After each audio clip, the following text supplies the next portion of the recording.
I've been talking about is doing challenges. I'm all in. Let's do this. Let's do it. Is Of course, the way you said that, now I have that song stuck in my head. It's black, it's white, it's... yeah. It doesn't matter. It doesn't matter if you're black or white. Challenge bro? or... Bro? Why you mad, bro? Dang. You think you got something? Come on, Steve. Hey everybody, welcome to this episode of the Disc Golf Answer Man. I am Bobby Cool, Daddy Slick Breeze, and I have with me Eric McCabe. Did you even go fishing this weekend? No nickname. I know. Couldn't think of anything. Dang. But I knew maybe you were a fisherman or an angler. Angler. Have you seen that guy on Reels? I'm an angler. No. Good. You should look it up. People out an there know what I'm angler. talking about. Yes, I did. I did go fishing on Sunday. Sunday morning I went out. Oh, nice. Took the boat out, and it was a beautiful day. Did you catch anything? I did. I caught some, mainly just some crappie. Oh, very cool. It was a good day. Well, I just got back from Portland, Oregon. I was at the Northwest Disc Golf Championship, and I got to tell you, it was amazing. It was awesome being back at the tournament scene, seeing a lot of people that I hadn't seen in a long time, players, some fans, and just, business people. I got to talk to 1010 Disc. That was awesome. Yep. So, yeah, had a really good time. And that course is amazing. Which one? Milo for sure. Dude, out in the park. Milo is my all-time favorite. Yeah? It's like one of my favorite places to play. When I was on tour, Beaver State Fling was always something I look forward to, and Milo McIver it's just so beautiful. Now, did you look at the layout of the course? Did it change much since you've played it before? It did, because it was like a tweaked version. Mm-hmm. I believe they even potentially did a little bit of east and west, because when I used to play it, there used to be two courses on property. Oh, wow. 2 18-hole courses on property. Yeah. So, it definitely changed a little bit, but there was a lot of the normal holes that I was used to. The final hole there, the genius hole, has always been a hole, but it was 2 holes in one. Oh, wow. This year. Now it's like 2 holes in one. Used to just threw out the gap, and then the basket was down at the bottom of the hill. But man, that place, I have a lot of great memories of Milo, Beaver State. I was walking around filming the players, and every now and then I'd look up in the trees, and I'd be like, "Oh, I'm supposed to be filming a disc golf tournament," right? Because it was just beautiful. Yeah. And then Glendevere was a very nice course as well, beautiful trees, a pretty cool finishing hole with the crowd being able to watch. Yeah, that's pretty nice. So,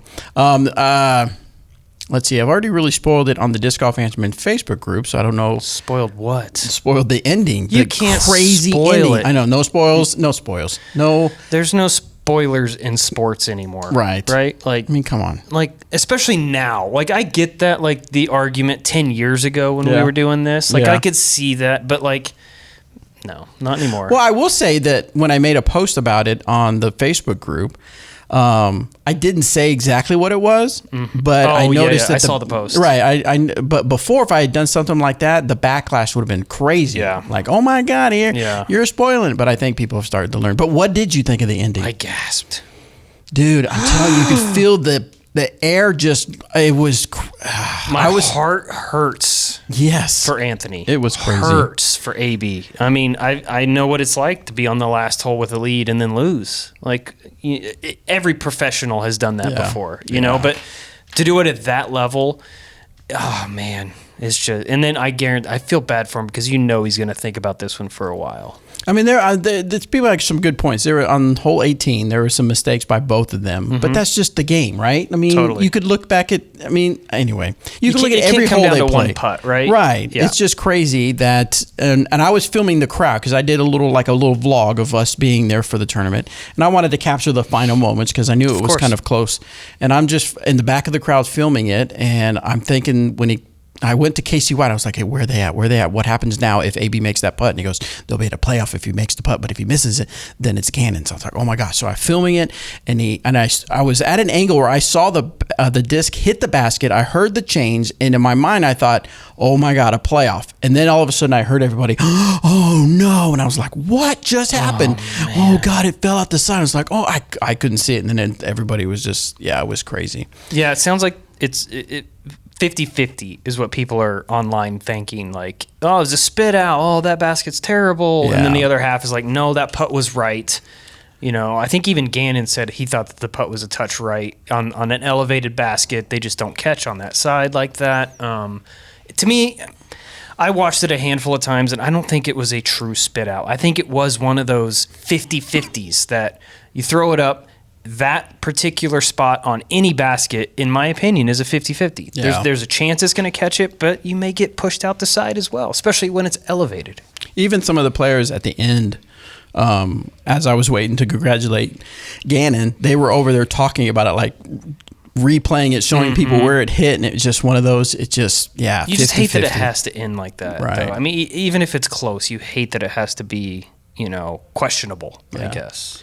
So, but congratulations to Gannon on the MPO side, and congratulations to Holland on the FPO side. She played well. Yeah, she did. She has historically been known to not fall apart, I wouldn't say, but maybe let the nerves get the best of her. But at one point during that round, I think she only had a 2-stroke lead, and she ended up pulling away. Oh, really? Pretty well. So it was pretty cool to watch. I definitely watched majority of the coverage on the weekend, at least, to just on Disc Golf Network. Just at home and watched a little bit of it. So I got to talk to some of our players: Ty Love, Robert Burridge, Parker Welk, and Raven Klein. Good group of people. I had known Raven from before. I had heard of the other guys, but hadn't really talked to them. But it was fantastic to be able to talk to them, get to know them more. So make sure you're subscribed on the YouTube channel, because when I put out that little disc golf adventure, you'll get to learn a little bit more about them as well. So that'll be fun. Yeah, good stuff.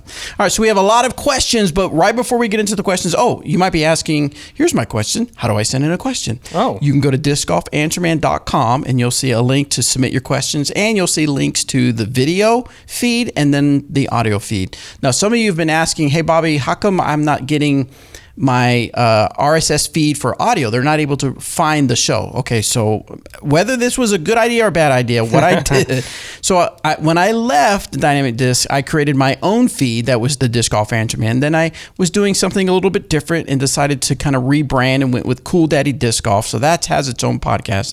Now that I'm back, I went ahead and put the Disc Golf Answer Man on the feed of the Understable Mind podcast that you guys had going out. So it is kind of weird to find it, but you should be able to search Disc Golf Answer Man and should be able to find this feed on there. But if not, you can go to the .com and you should be able to find the links there to be able to subscribe on audio if you want. Fantastic. Yeah. So again, right before we get to the questions, though, it looks like you have a few discs on there you want to talk about. I do. I have a couple of them over here. Technically, just 2 because these are these deputies. Oh, listen to that. Does that sound good to you, everybody at home? My bad. We'll figure that out. My bad. So today we have these Color Moonshine deputies, Lucid plastic. They're not just deputies. Those are my favorite. These are the deputies. They got a cool little astronaut in space. I think this particular stamp is called Time Hop. Oh. Not sure why, but it's Time Hop. Sorry, guys. You're going to get used to that. I know. Time Hop. It's pretty cool, though. You threw the deputy when you were here. Did you ever throw it in premium plastic? I know that they were more rare. Yes. In the premium. I know we did a run of Lucids at one point, maybe even Fusion. I don't remember seeing too many Fusions, but the Lucid ones I know are very popular. It's more of a hyzer flip disc, pretty dead straight type of a flight, right? Yes. You like it? I like the deputy? I like the deputy. Now, to be fair, I haven't thrown many of the discs at all, so I got to get used to these discs. That's but yes, deputy was my favorite putter. Maybe we should go film something with these. We're gonna film a series where it's gonna be, hey, what should Bobby throw? Okay, I like that. Hey, what should Bobby throw? What should Bobby throw? So these deputies, they released today, actually, as we're recording this, which is the 3rd on B2B. Sorry, so wholesale. This is just wholesale today, and then on the 19th of June, these are going to be available for D2C or at dynamicdiscs.com.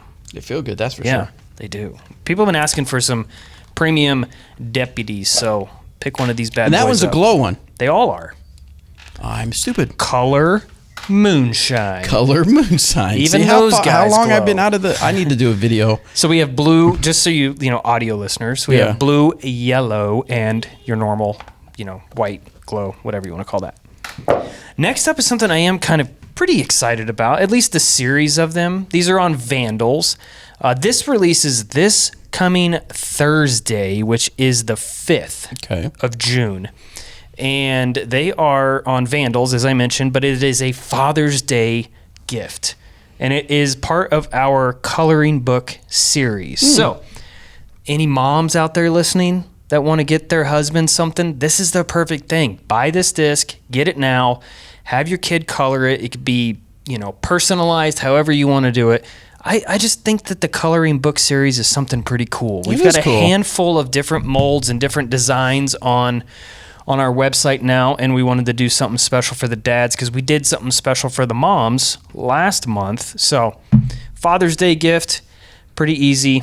What do you use to color? Thursday. Like Sharpies or? So I have when we first had the idea, or we first started doing this, we ran some samples, and I did it with Sharpies, like color Sharpies, which is permanent, obviously, and then I used dry erase markers on it, and when it dried, it was like on there. I couldn't wipe it off after it was dry, but I ran it underwater, instantly gone. Oh, wow. Just so like it could be redone again. So if you're looking to do this and you want to, if you have multiple kids or whatever, you want to do it multiple times, what are they called? A dry erase markers work the best for that. Very but cool. Sharpies are pretty cool too, because it's more permanent. Awesome. So there you go. And you said June 5th. June 5th, this Thursday. That way you get it in time for Father's Day. That's right. Perfect. All right, let's jump into the questions. Thanks so much, everybody, for sending in your questions. This first one is from Mac Attack. What a Mac Attack. Mac Attack. He asks, since Classic Hybrid is considered the best base plastic from dynamic discs, why isn't the EMAC Judge made in it as well as some other plastic or putters in your lineup? Ooh. Well, Mac Attack, it is actually available in Classic Hybrid. Well, that's an easy answer. The first runs or the protos that we had put out, we put those out in Classic Hybrid. They were black and they were white. We haven't done them since they came out, so maybe I'll just make a note real quick to add some of these to the production schedule. Okay, there you go. I mean, it's that easy, right? You want to see something done, you just ask it right here on Disc Golf Answer Man. There you go. Of course, the way you said that, now I have that song stuck in my head. It's black, it's white, it's... Yeah. It doesn't matter if you're black. It doesn't matter if you're black or white. Bonus points if in the comments you tell us who sing that song. I almost said it. I'm glad I didn't. Well, let's see what people say. See people if they can have guess. to know that one, right? I don't know. We'll see. All right, next one is from PRL. I throw about 280 feet backhand and 220 forehand. I tend to throw hyzer backhand and anhyzer forehand. Any tips for a good disc? Oh.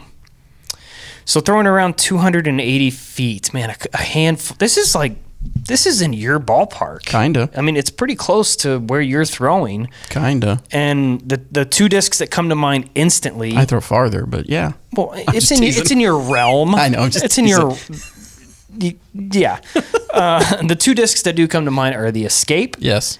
Relatively straight, nice. It'll probably have a great finish for you. And then the Vandal. The Vandal is something I can't preach that enough, that the Vandal is a disc that, in my opinion, everybody should have in their bag. From top players for rolling, to beginners, to advanced level players for wooded shots, for point and shoot type of a fairway. Vandal. I definitely do a forehand with the Escape. I've never tried the Vandal.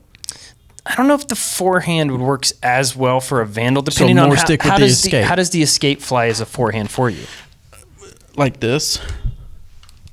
Oh.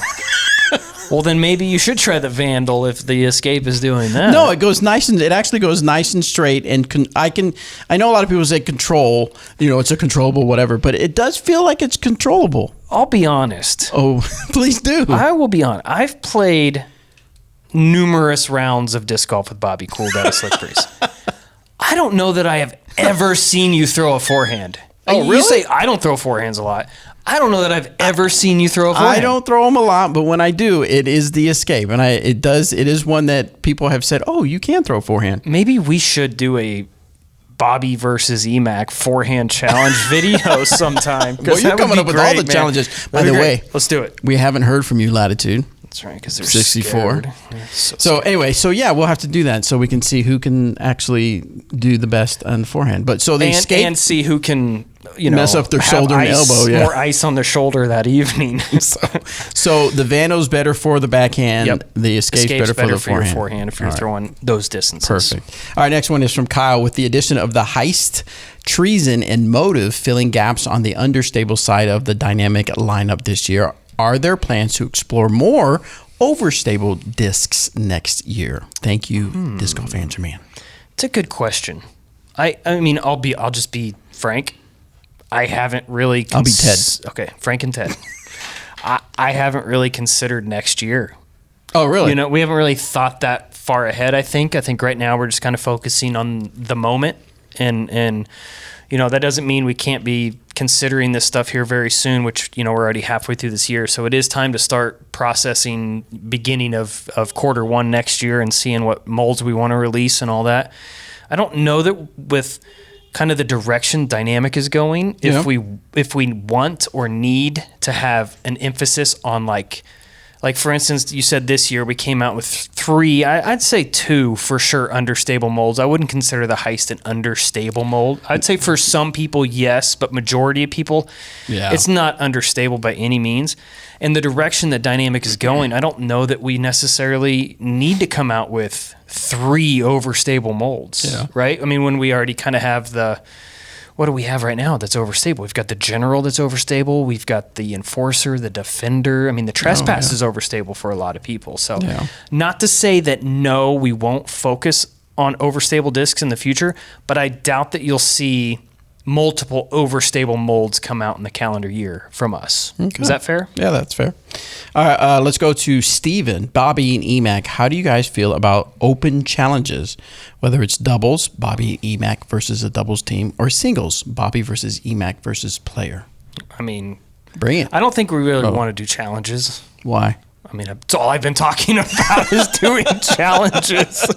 I'm all in. Let's do this. What do we? Is Steven like? Are you challenging us? Or are we talking about the think latitude you got it, challenge? Bro? Bro? Why you mad, bro? Dang, dude. You think you got something? Come on, Steven. No, I think we're both all about it, and I think it's what we used to do. Right? Yeah, so we're gonna do more. Like we were talking before we started recording, a trilogy challenge. It was me, Eric, and Jackie. We did a little trilogy challenge. Added some fun shots to it and a fun little reward at the end for whoever lost. Well, I guess it's not a reward. I guess it's a reward for the other people, not for the person that lost. Yeah. Well, the loser had to pay for something. We'll just say that. And so we have other things in mind. I took off to Portland, and now it's raining out here in Emporia, Kansas. Like 2 inches of rain in like 2 hours. Yeah, it was flooded. I drove by the old warehouse, and I about got pushed off the road. I didn't realize it flooded so bad over there. Well, it usually doesn't, but when it rains this much, I drove through Jones Park on the way home. Yeah. You know the little ditch that kind of goes through all of it? Yeah. It's like just raging river over there right now. Jeez, Pan is probably underwater. So we're definitely not doing any filming today. Maybe, I don't know about probably the rest of the week. Well, maybe we could do some indoor stuff. That's what I'm thinking. Yeah. We'll have to do some indoor challenges. So, all right, Doxson wants to know, any chance we will get live shows with Chad again? So that was always the talk before. It was like the talk of the town. The talk of the town. Everybody in Hollywood talking about the live disc golf answer. I'm not a huge fan of doing this format live. Now I have my reasons, but I don't know that we'll ever go back to disc golf answer man live. But one thing that I used to do on Instagram Live would be like updates on what's happening, what we're getting in, what's happening at the warehouse, along with after hours at the warehouse. So I did one a couple weeks ago where I just sat at my desk and talked about things going on. It allowed people to ask questions. We did that too. When we did it on Instagram. Oh yeah, we did on Instagram. Yeah. But I think what we do going forward, and I was actually going to ask you, so I'll ask you on air. Oh. What are you doing tomorrow morning? Let me check my calendar. Okay. If you're not busy, we could do that. Where it's just a relax, What time? I don't know. Let's see. I have a meeting at 8 a.m. I have a meeting at 9 a.m. So maybe at 10 a.m. Sure. Or wait, I'm in your meeting at 9 a.m. You're in my meeting at 9 a.m. We have our meeting tomorrow morning. And then we have our other meeting at 9:45, and then I have a meeting at 10. Okay. I'm free after 11:45. Okay, so maybe sometime, maybe it would be a luncheon. Maybe it would be lunch with the EMAC and Bobby. I like that. So, and we'll do a live where it's not scripted. You know, we'll have some topics to talk about. But we're going to play around, see what we do as far as talking live. I feel like those lives are more about what's going on in dynamic, and not necessarily like the disc golf answer man content, right? But so will this show ever go live again? I wouldn't say never, but that's not the plan for now, right? And we probably won't be sitting at the desk. We might be like out in the warehouse sitting somewhere talking. Yeah. So I like think on a rafter. I don't want to die, but maybe on a forklift. We could do it on the forklift. Are you certified? No. I used to be when I was in the Marine Corps. Can't do that. No. All right, next one is from Andrew. What are the different types of practice you would do in a given month? Straight versus hyzer, drive versus upshots, hitting gaps versus landing zones. Good Lord. Backhand, Good Lord. forehand, overhand, putters, mid, fairways, flippy, neutral, beefy. It seems there are endless potential combinations. Like going to the gym, there are so many ways to work out. That's fair. Totally. So what works for you when you would go out and like practice for tournaments? Like, well, for me, when I would practice for certain events, it depends on the event too, obviously, but a lot of it was just working on the course, getting to know the course that I'm playing. Now, that's for tournaments. Now, if I'm just trying to work on my game and get better, I'll make a list of things that I'm struggling with, like from a certain, like if I'll go play a tournament or a league or just a casual round or whatever, I'll take notes on things, or I don't really do this anymore, but I would take notes on, man, my approaches were struggling this week, you know, and then the next week I'll spend working on approaches. So go to the field, or I like the field, but I like doing a lot of my practice on the course. Yeah. And I'm fortunate enough to be in Emporia where I could go and have the course to myself, you know, or let a couple people play through here and there. But because we have so many courses, it's just there's not as many disc golfers as courses, I think, in Emporia. But so I like to do a lot of mine on course practice where I'm throwing approaches or just putting or throwing back and forth between a couple baskets. With my ESU team, I have an actual regimen that I give them, field work regimen that I force them to do. Well, I guess force them sounds weird, but... Did you make them do push-ups or something if they don't do it? Run laps if you don't do this or that, for dang right, for sure. Clean the baskets with the toothbrush? Yep, I clean everything. No, we have, I have 200 putts a day. Really? Mandatory, a day. Every single day I want to see you 200 putts a day. And then field work, like work on different angles. If it's hyzers into a basket, forehands, turnovers, straight shots, distance. Now the 200 putts a day, is it like from the same spot? No. Different spots, just long as you're putting it in the basket? As long as you throw 200 putts. You don't even have to make 200 putts. It's just make sure you get that repetition down is really what that's about for me. And we saw a lot of great improvement from players this year from that regimen that we put together. And the last thing we do is weekly rounds where you have to find someone else on the team and go challenge them to a round and go out and play and keep score like it's an actual tournament. So no throwing 2 shots off the hole. Yeah. Just because you think it's a cool hole doesn't mean you should throw multiples. You know, you got to treat it like it's an actual tournament, because what happens when you don't, you start to throw multiples and then you start picking up your bad shots and playing from the good ones. So if you want to go out, that's something this question is going to go on forever, but the other thing, there's a lot you can practice. There is. There's so much. The other thing I used to really like to do is go and play rounds and throw 2 discs off every tee, but play my worst shot. I was going to say that because remember that was something you used to talk about. Yep. Play your worst shot in, and then try to beat that score week in and week out until you have a good regimen down where it's like, man, both of these are really good. Which one do I have to take? You know, but that's something that I recommend for players. I kind of like how he put it together though, where like, let's say you're going to go on an afternoon, you're like, okay, I'm going to practice basically straight shots versus hyzer shots. Totally. I mean, that sounds great. And then like, I like where he says hitting gaps or landing zones. Like you're going to practice those 2 things to concentrate on. I like stick that. to it. Don't be all over the place. Like find something that you want to really focus on, like whatever you're struggling with that week. That's something you really need to focus on during your regimen. Biggest thing is being intentional. Yes. That's another thing we used to preach a lot is like, yes, it's fun to go throw around at your favorite course, but you have to be intentional about getting out and practicing. Eric asks a question, not you. Yeah, I another did. Eric. I asked this. Oh, you did? I did. Oh, this is you. Okay. This is me. Well, I could see why it would be, yes. Is there any talk or plans to bring back the stadium experience? They always seem like they would be a great time. I would also suggest the JMA wireless. Syracuse, I think. Is that what he's talking about? Yeah, it's in Syracuse. Oh, okay. So, whoa, there's a lot more to the question. Yeah, there's. Dome at Syracuse University in the Bills Highmark Stadium when it was brought up or posted and was always teased with some things are in the works. But the stadium experience seems to be gone by the wayside. If there are future plans, I am once again suggesting both places. Syracuse University's JMA Wireless Dome would be a great off-season winter spot to hold one, and the Bills Highmark Stadium would be a great summer outdoor spot, especially with their new stadium being built. When was the last one? The last one we did was Arrowhead.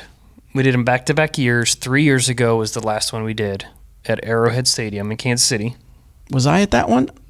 3 years ago? Not No, that one. that You were one. at the first one, I think, right? Yes, okay. Because You've been to Arrowhead, right? Yes. You went to the first one. We did a Will at Heiser in That's there. right. We did a football Will at Heiser. Yeah. And then the next year, I think we did it again the following year at Arrowhead again. Yeah. And they started winning Super Bowls and got really expensive. I don't know. I'll take that over that. I don't know. No. Excuse me. I don't know. I haven't heard. Now, keep in mind, renting a stadium is not cheap. No. And the price hasn't come down since we used to do this. And I'll be honest, there may have been one ever that we actually profited on. Yeah. I think we lost a lot of money doing those stadium events, but we treated those stadium events as marketing, right? Yeah. And reaching out to so who knows, maybe we will do it again at some point, but one of our best ones was Denver. Yeah. It was a really good one. The Mile High Club came out of they really helped out with that event. That's the thing. You got to remember, it's tough to travel to say Buffalo, New York or Syracuse, New York when we're the ones traveling there to do it, and it takes a monster team to do that. So it's really, that's why Kansas City was so successful, Denver was successful, Dallas was successful, because those are all 6-hour drives, with the exception of Kansas City, which is just up the road. But I don't know that we'll do them again. I would love to do them again because I may be the only one that's been to every single stadium experience that we've hosted. That's still here, yeah. Yeah, I think so. Some of my favorite ones, obviously, was Denver was a lot of fun. Dallas is always a blast. Dallas is always fun because it's always so stinking hot outside, but Jerry keeps his house at 72 degrees. Feels and nice. And for whatever reason, we always had more freedom at AT&T Stadium. Yeah. You just go wherever you wanted to go. There was nobody saying, hey, you can't go this way, you can't go that way, just go. And I always remember that being pretty special. And who knows? I maybe we'll do them again. I don't think there's anything on the radar currently. Yeah. Plans to do them, but that doesn't mean that we won't do them.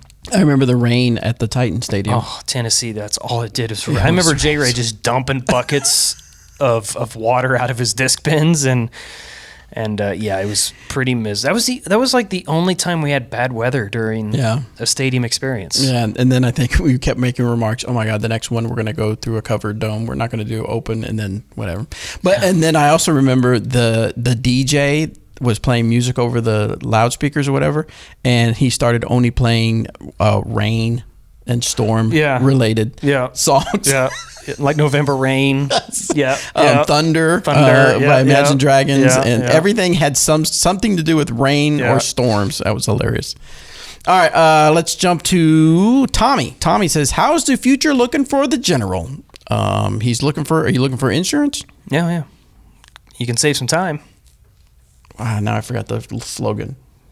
Go to the General and save some time. That's what it is. That's why I said save some time. He says, no, okay, the General, love the mold, the Supremes beat up to perfection. Nice. So what's up with the General? We have some on order as we speak. Wow. They're on the way. I know that it was a Saki Bomb disc at one time.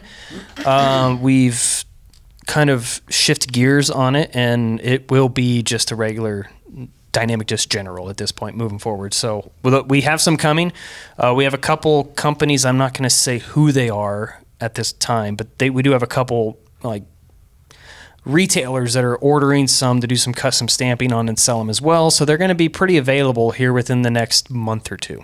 So tell us about because I'm somewhat familiar just from watching a couple people throw them way at too overstable Portland. Yeah, so that's what I'm saying. Yeah. Tell me what the general. Man, I gotta even look up what speed it is. I don't know. It's a 13. It's a 13 speed. They're beef. They are beefy. It's a disc that I know Ricky really wanted, and he had come out with. It is a 12 speed. What? I thought I saw 13 on there. Maybe I didn't look close enough. Where did you look? On the actual disc. 12404. Maybe I thought the 2 was a 3. Could be. It's hard to say. Either way, very overstable. Kind of like that. Most top players are going to be bagging that disc just because it is an overstable distance driver for them. They can probably get a little flip to it and get some maximum distance, as where mere mortals like ourselves are going to be throwing those when it gets windy, and that's about it. So I've spent a little time throwing the general, obviously, but not a lot. I think the trespass does it more for me than anything, or the heist even at this point. But yes, we do have some generals coming. Perfect. There you go. All right, Jared wants to know, I have a slot question. Ooh. I have an EMAC Truth, Okay. a Justice, and a Harp. The EMAC Truth isn't overstable, but it does have fade. The Justice is my utility disc for strong winds, and when I need the disc to go left, and my Harp is my approach. With these 3 discs in mind, is there a point in bagging some disc like the Verdict to go in the middle of these 3? Or does the Harp and Justice suffice as that overstable disc? I think it's to each their own.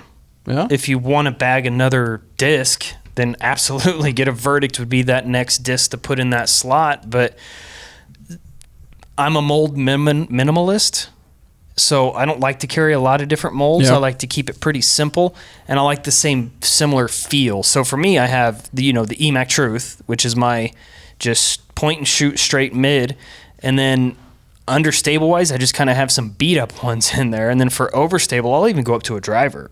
Instead of like another mid range. Right. I think it depends. I mean, it doesn't hurt to try it, in my opinion, to try a Verdict out and see how many times are you pulling that disc out of the bag during a round, or is it just kind of sitting there and you don't throw it too often? If that's the case, you really probably don't need it, and you can get away with your Harp or your Justice if you need something to be overstable, or even disking up into a higher speed disc and not having to worry about it. But the Verdict is a great disc. It's overstable, and it does fit right in between the EMAC Truth and the Justice. I think it's a little closer to the EMAC Truth than the Justice stability wise, so probably be a little bit of overlap there, in my opinion. All right. Well, if you're thinking you want to get a Verdict, we just released a Lucid Ice Orbit We Verdict. did, and they look sharp. Fantastic. Sharp. All right, last question is from Timothy. First off, thank you for bringing DGAM back. Thank you. We're glad to be back. Yeah. My 5-year-old daughter loves playing competitive disc golf, has 13 career wins, and even won her first A-tier last month at the Music City Open. Well, congratulations to you. However, she cannot play in Junior Worlds until 2027, since the PDGA policy is that a child must be turning 8 to be eligible to play in majors. Do you think the PDGA could be limiting youth engagement and shunning child prodigies by sticking to policies like this or others? And what do you think they could be doing more of to foster the next generation of talent? I wouldn't think that they're shunning anything. I mean, it's one event that they can't play, and I to your point though, I mean, how many of these 13 career wins did you have other 8-year-olds playing or younger than 8-year-olds playing in that division as well? Not taking anything away from the wins Right, or anything like that, yeah. but the question is, how big of a market is it for under 8-year-olds that want to be playing in world championships or competing out there every year at some certain big events? I don't know. That's a good question. I don't know if this is something that's like more close to home for Timothy, or if it's more widespread. So let me just make sure I'm understanding. What he's saying that because his daughter can't play until she's 8, but she's 5, so he's thinking there's 3 years Under 5, yeah, because that she can't play. She can't play Worlds. She can't play Worlds, Majors. a major. Can't play in major events, but she can still play in other PDGA events that has her division. I guess my initial thought 5 is like is pretty young. that's pretty young, and I guess like let's say that they changed it to 5. Okay. Let's say they do, right? Let's do it right now. Right? Let's say do it. Let's do it. That's it. PDGA, that's the rule. So let's say we do. But let's say a 4-year-old has won 15 events Okay. and won 2 A tiers in the last 2 months. Okay. Is the PGA shunning prodigies that are 4 years old? In other words, my point is, at what point do you have a cutoff? Right. For whatever reason, they decide 8 years old. I don't know the Which exact is weird. reasons. Is that the case? Because I don't know. I mean, on FJ08, isn't that's under 8? Is that just 8-year-olds can compete in this division? That's a fantastic question. So maybe it's because can she compete in the junior girls 8 and under, or is it you can't compete until you're 8, and then the junior girls 8 under 8 is FJ08 is only 8-year-olds, you know? According to this, it says, let's see. Yeah, let's see. Must be amateur class member turning 8 through 18 old on their birthday in 2026. Okay, so it is. So you do have to be 8. You have to be 8. And right now there's only 4 8-year-olds signed up. So like I don't know how. I'm not trying to like dilute your issue or say that it's not a problem, but how many other under 8-year-olds are having the same issue? That's something I'm interested in knowing. So I get it. I get where you're coming from, Timothy. You're right. You've got this young lady that is killing it in the sport and probably wants to be able to, get some major wins under her belt, and I think that's fantastic. I would say just keep at it, keep going, the next 3 years, is she going to become even better? Mm-hmm. So that when she comes on the scene and she is eligible via her age, that she just gets on there and just kills it. So, but to my point, I guess, is just at what point, do they change it to 7-year-old? Well, that doesn't help you. Do they change it to 6-year-old? And then if they do change it to a 5-year-old, but then what happens to the 4-year-old that's out there crushing it? So then the 3-year-olds, what about the one that's coming out of the womb throwing? That was bad. That was too much. I don't know. I don't know. For whatever reason, 8 years old just sounds like maybe there's something with the development of the right age. In my head, but maybe I could be way off on that. I mean, that's definitely a question to hit up. PDGA with. Yeah, let us know. Would be no. Let us know your thoughts in the comments. What do you think? 8-year-old's a good one, or they need to go younger than that to get kids into the majors? All right, guys. Thank you so much for your time. Thank you much for sending in your questions. That's all the time we have for our questions. Make sure you check out the Moonshine Deputies. Color Moonshine Deputies. They glow because they're moonshine. Mm-hmm. I had forgotten that point. Lucid. And they're also Lucid. Premium plastics. And then we have the World's Best Dad coloring book, Vandals, on sale June 5th. So I should have this out on actually June 5th for you guys to enjoy. As soon as you listen to it, go buy your dad a disc. Go buy your dad a disc. He will appreciate that, I promise. I'm buying one for my dad. Nice. I probably will. Will you color it? Ooh. I should. Yes, you should if you're going to buy it for him. Well, what if he wants to? Buy 2. You color one, give it to him, let him color one, and then to see which one's better. If you colored one, do you think he would hang up on the refrigerator? Ooh. My World's trophy was on top of their refrigerator for like 10 years. Oh, really? Mm-hmm. So maybe he would put it on the refrigerator. Maybe he would. Probably Dale? not.